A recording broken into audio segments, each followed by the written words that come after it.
23 सितंबर 1895 महाराजा हरि सिंह का जन्म हुआ। महाराजा अमर सिंह के पुत्र महाराजा हरि सिंह का जन्म और उसके साथ जुड़ी हुई जम्मू कश्मीर की राजनीति। चूंकि अगस्त का महीना चल रहा है और सितंबर आने वाली है, ठीक 15 सितंबर से लेकर 23 सितंबर तक लगातार सियासी पार्टियां भी, समाजी हलकों में भी और आम लोग भी महाराजा हरि सिंह को लेकर और उनके जन्मदिन को लेकर बहुत भावुक होते हैं। बात करते हैं कि उनके जन्मदिन पर छुट्टी होनी चाहिए और वो छुट्टी की मांग जोर भी पकड़ती है बस 15 सितंबर से लेकर ठीक 23 सितंबर तक। 23 सितंबर हो जाता है, बड़ी खूबसूरत हेडिंगें अखबारों में भी बन जाती हैं और बड़े अच्छे तरीके से इलेक्ट्रॉनिक मीडिया में भी और वेब की दुनिया में भी, फेसबुक और यूट्यूब की दुनिया में भी बड़ी खूबसूरत अंदाज में तमाम चीज़ों को पेश किया जाता है। मगर उसके बाद पूरा 11 महीने तक मुकम्मल खामोशी रहती है। कोई बात नहीं की जाती कि कहीं हुकूमत को ये समझाया जाए, बताया जाए कि महाराजा हरि सिंह कौन थे, क्यों जम्मू संभाग के लोग चाहते हैं कि 23 सितंबर को छुट्टी होनी चाहिए, क्यों जम्मू संभाग के लोग ये चाहते हैं कि महाराजा हरि सिंह के कंट्रीब्यूशन को भी याद किया जाए। वो ये भी समझना चाहते हैं कि महाराजा हरि सिंह 1947 में ऐसा क्या हुआ, मुल्क तो आज़ाद हुआ था, लेकिन मुल्क की आज़ादी के बाद ऐसा क्या हुआ कि महाराजा हरि सिंह के पुत्र डॉक्टर करण सिंह 1952 में जम्मू कश्मीर के प्रेसिडेंट बनते हैं। ठीक नवंबर 17, 1952 को वो जम्मू कश्मीर के प्रेसिडेंट बने और मार्च 30, 1965 तक उस कुर्सी पर बैठे रहे। उसके बाद जब संविधान के अंदर संशोधन किया गया, उस संशोधन के बाद भी डॉक्टर करण सिंह मार्च 30, 1965 से लेकर मई 15, 1967 तक जम्मू कश्मीर के राज्यपाल भी रहे।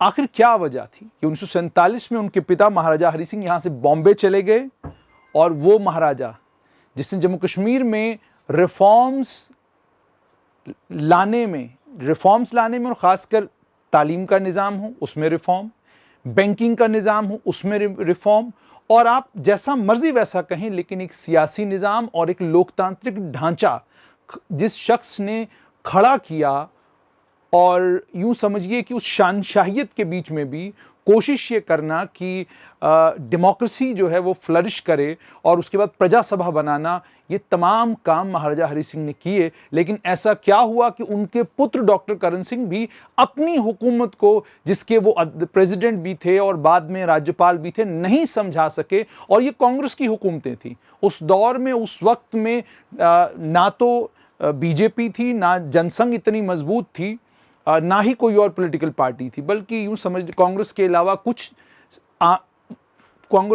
कुछ नजर ही नहीं आता था। आखिरकार क्या वजह थी? उस दौर में ऐसा क्या था कि 1952 से लेकर 1967 तक 15 साल लगातार पहले प्रेसिडेंट और उसके बाद गवर्नर रहने के बावजूद वो अपनी हुकूमत को ये नहीं समझा सके कि उनके अब्बा, उनके पिताजी महाराजा हरि सिंह का जन्मदिन जो है, उस जन्मदिन के उपलक्ष्य में छुट्टी होनी चाहिए, उनका कंट्रीब्यूशन हमारी इतिहास की किताबों का हिस्सा होना चाहिए, उनका कंट्रीब्यूशन हिस्ट्री में पढ़ाया जाना चाहिए, उनके कंट्रीब्यूशन को बच्चों को बताया जाना चाहिए। आखिरकार क्या वजह थी, क्यों वो खामोश रहे? 1967 के बाद 1996 तक दोबारा कांग्रेस ही बरसरे इख्तिदार रही।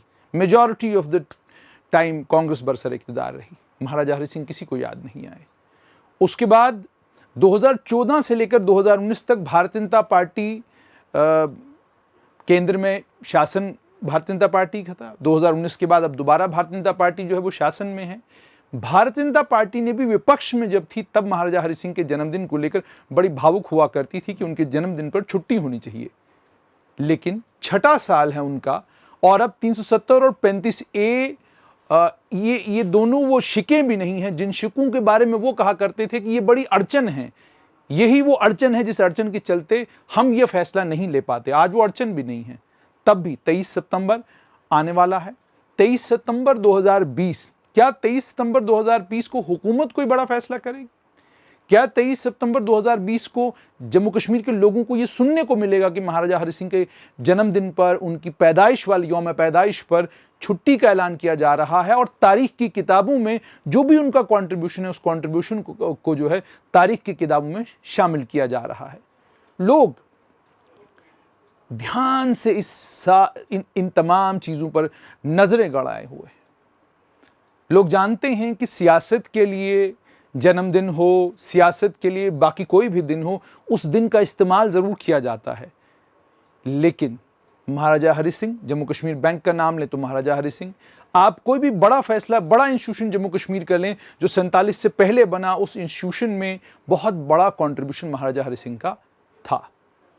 तो आखिरकार ऐसा क्या हुआ है 47 के बाद कि जो ही जम्मू में एक आवाज़ लगती है कि महाराजा हरि सिंह के जन्मदिन पर छुट्टी होनी चाहिए, तो कश्मीर से आवाज़ ये आती है कि अगर ऐसा हुआ तो यूं होगा और यूं होगा और यूं होगा। और इसी तरीके से जम्मू में भी वो सामाजिक संगठन, वो राजनीतिक दल, वो तमाम लोग जो महाराजा हरि सिंह के जन्मदिन को लेकर भावुक हो जाएंगे 15 सितंबर से, उन तमाम से भी एक सीधा और सटीक सवाल, क्या आपको नहीं लगता कि साल भर की लड़ाई के बाद ही जाकर आपको महाराजा हरि सिंह के जन्मदिन पर छुट्टी मिल सकती है? क्या आपको नहीं लगता कि आप इतिहास के पन्ने नहीं पलटते? क्या आप नहीं देखते कि जम्मू में यूनिवर्सिटी कैसे आई? क्या आप नहीं देखते कि कॉलेजों के लिए कितने आंदोलन करने पड़े? क्या आप नहीं देखते कि हर वो मांग जो बाद में मानी गई, उस मांग के लिए कितनी जद्दोजहद करनी पड़ी? तो क्या आप ये समझते हैं कि महाराजा हरि सिंह की छुट्टी आपको यूं ही मिल जाएगी? लेकिन छुट्टी मिले या न मिले, 15 सितंबर से 23 सितंबर तक स्ट्रेट लाइन की भी नजर रहेगी कि राजनीतिक दल, समाजसेवी संस्थाएं और बाकी तमाम लोग महाराजा हरि सिंह को किस तरीके से याद करते हैं। मगर जाते जाते इतना जरूर कहना बनता है कि महाराजा हरि सिंह के साथ जहां तारीख ने इंसाफ नहीं किया, जहां उनके अपने परिवार के लोग जो ताकत का हिस्सा थे लंबे समय तक, उन्होंने इंसाफ नहीं किया, वहीं पर वो तमाम लोग जो एक लंबे चौड़े समय तक कश्मीर की राजनीति पर बने रहे और जिन्होंने हर दिन का इस्तेमाल अपनी सियासत चमकाने के लिए किया, उन्होंने भी महाराजा हरि सिंह के साथ इंसाफ नहीं किया।